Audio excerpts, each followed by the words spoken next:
We go on in English.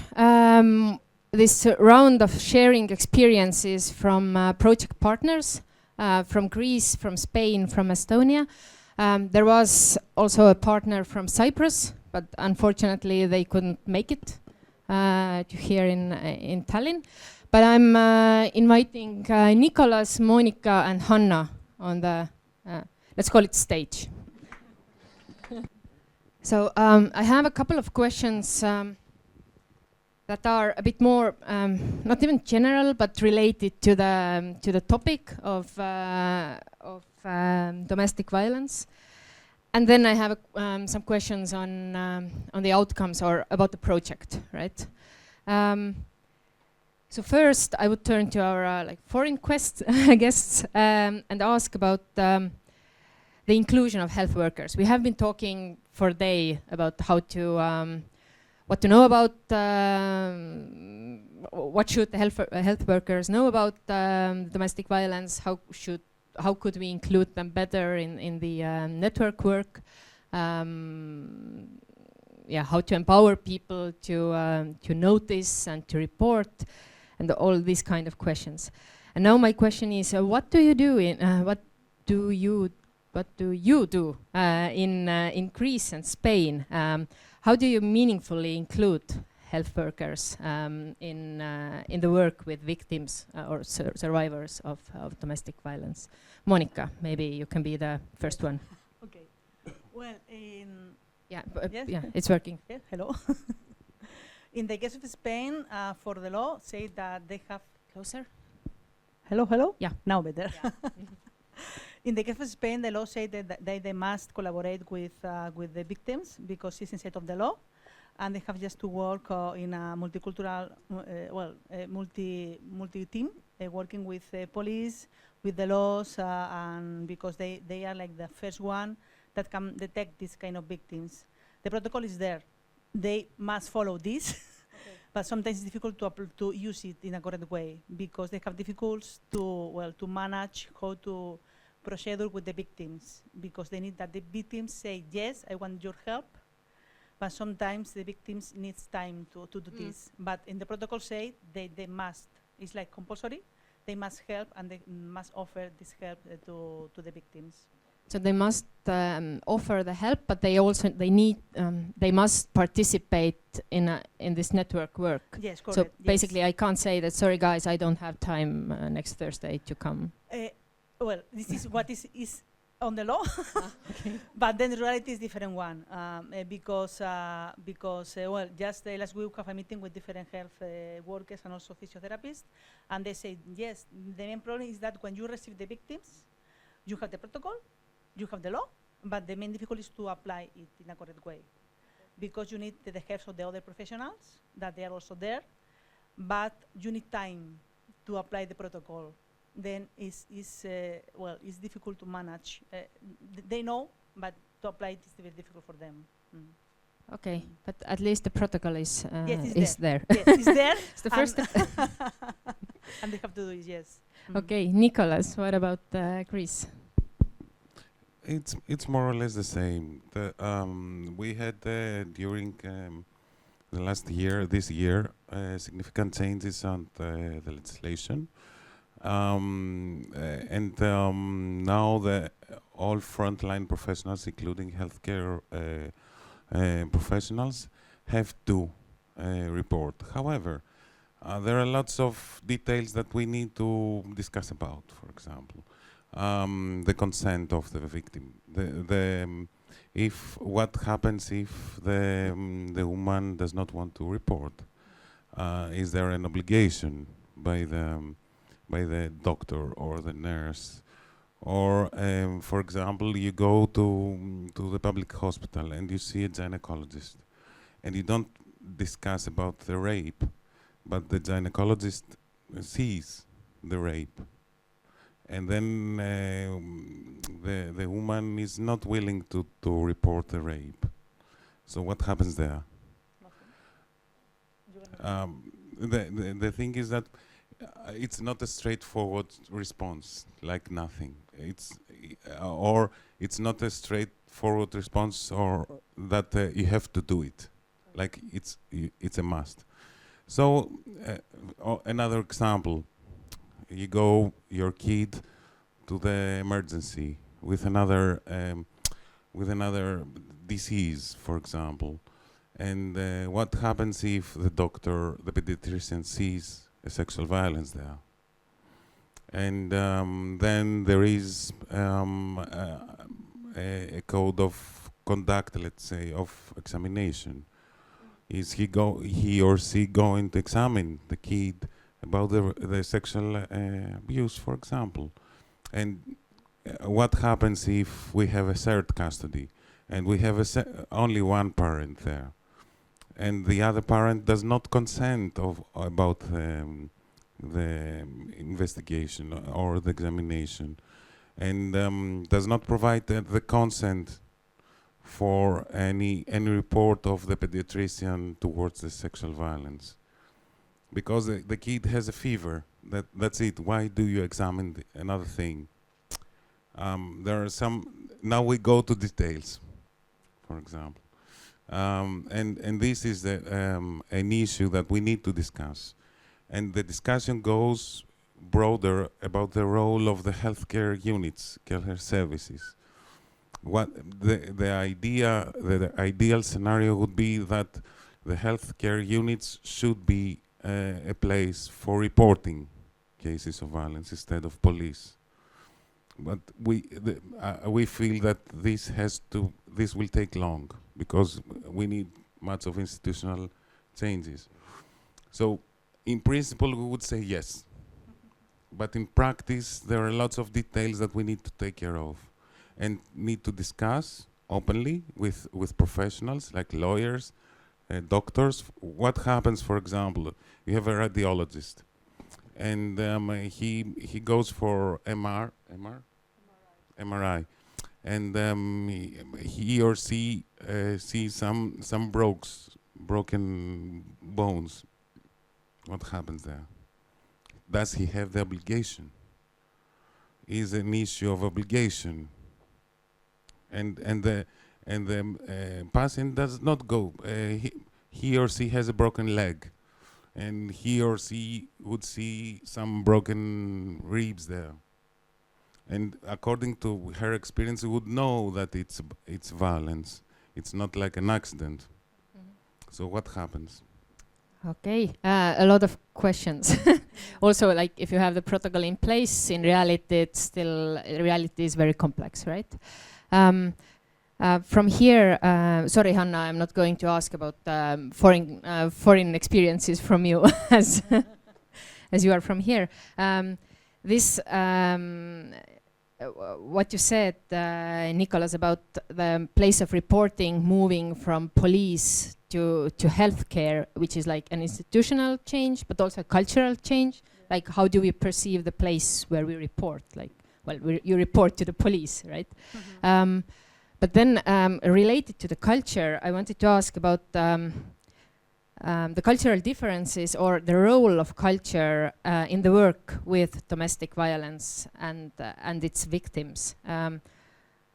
What are your experiences coming from kind of multicultural societies also? How does this cultural difference, how do they affect the work of professionals dealing with domestic violence? Yeah, this kind of vague cultural question, but maybe to the context here in Estonia, we have a lot of Ukrainian refugees, and their understanding of what is domestic violence and what is not the same as the understanding of Estonians, for example. So we have our own cultural differences here, but what about your experience? And maybe Hanna, you can also, if you have something to add. Well, in Estonia, when I was a kid, there was this saying, when he hits you, he loves you.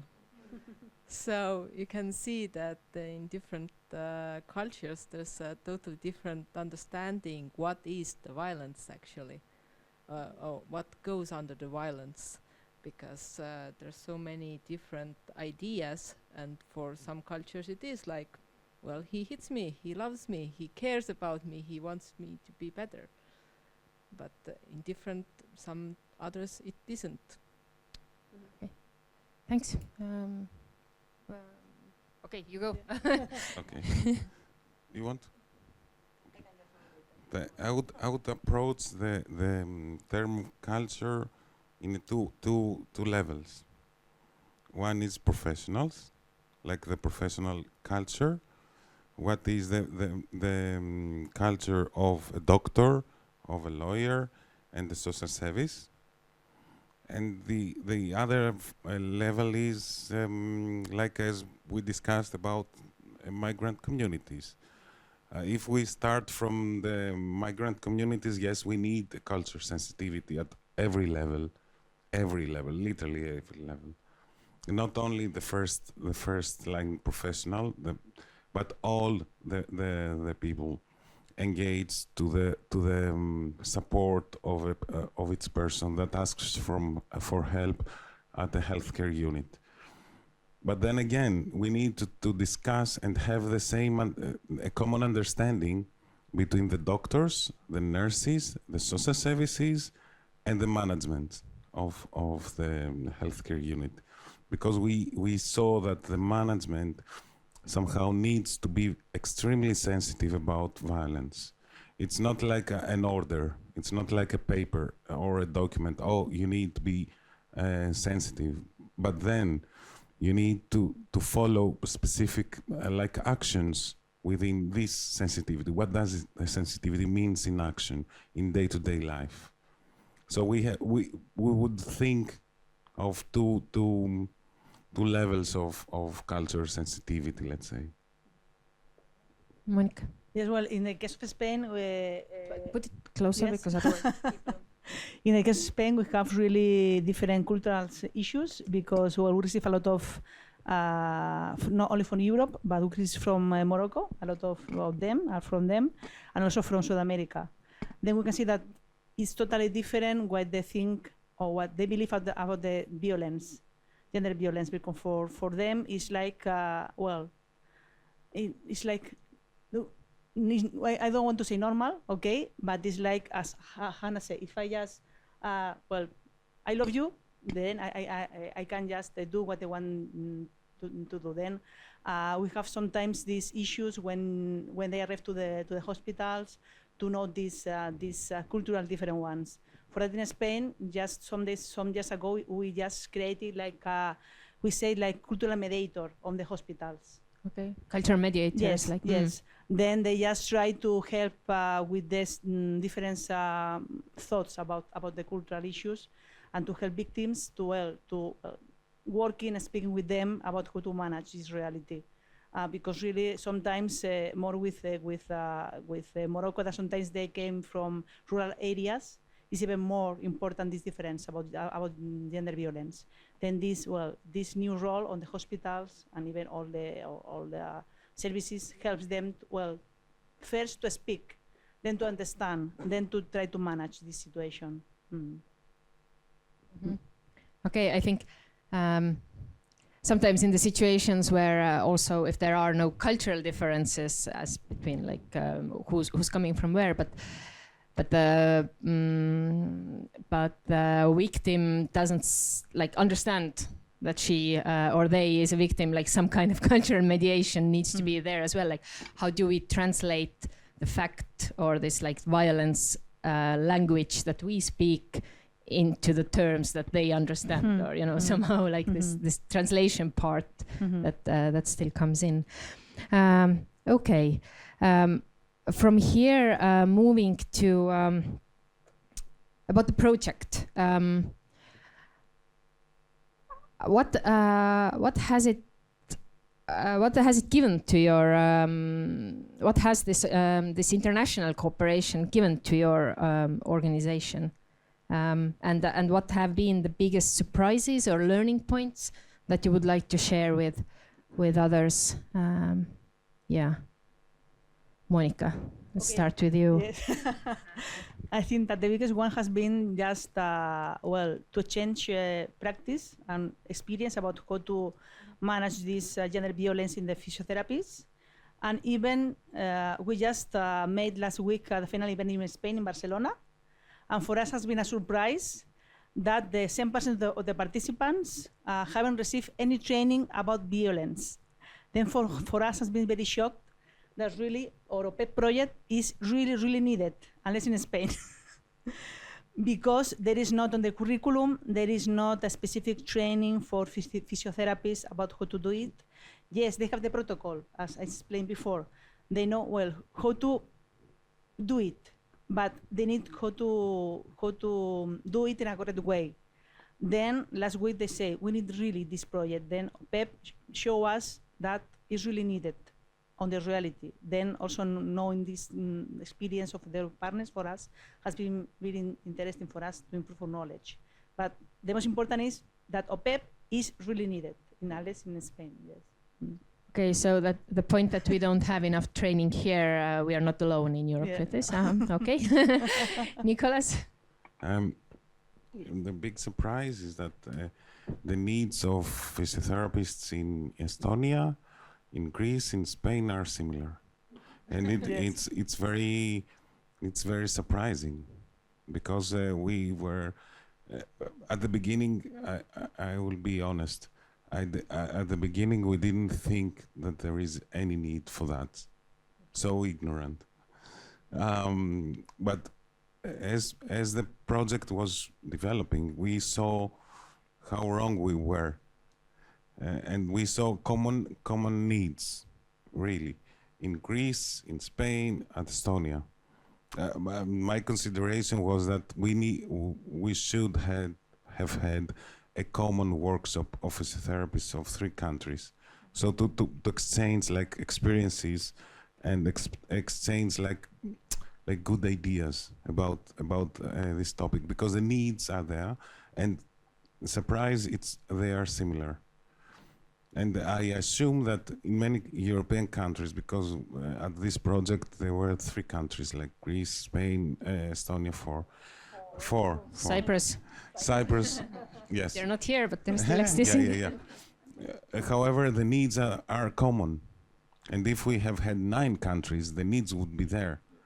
And this is something, it's a chapter that we are opening now, because it's not only sensitization and awareness, it's about protocol and how you practice. Either you are a practitioner, a physiotherapist on the public sector or the private sector.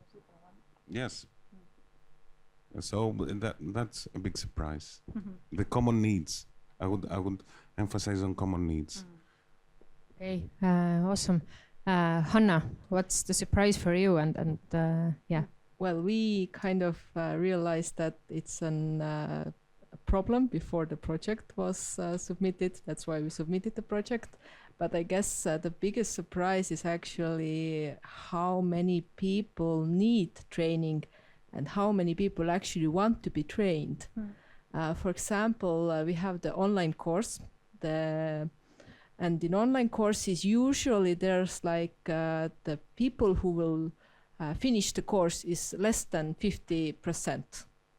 People start, but they don't finish. They start, they look okay, maybe it's not that interesting or whatever. It's usually less than 50. For this course, we did it twice, once in English, and now in the autumn we did it in Estonian also. In the Estonian course, we had 170 or 80 participants, and 84% of them finished the course. So that actually showed us that people really need this course, and they actually have some practical value from the course, because otherwise the percentage wouldn't be so high to finish the course. So I guess that's one of the really nice things to see, that the project is actually giving us so many ideas, and like it shows us that it is actually needed, and now we can also go further. And also what there's been a lot of discussion, like the project is for 3 years and then it's kind of over. But in Estonia and in other countries also, we have actually found universities and schools that will do the project. In Estonia, Tartu Healthcare College will take over the online course, and also University of Tartu will also offer it to their students. And also on the 10th of December, the course will be run in Cyprus.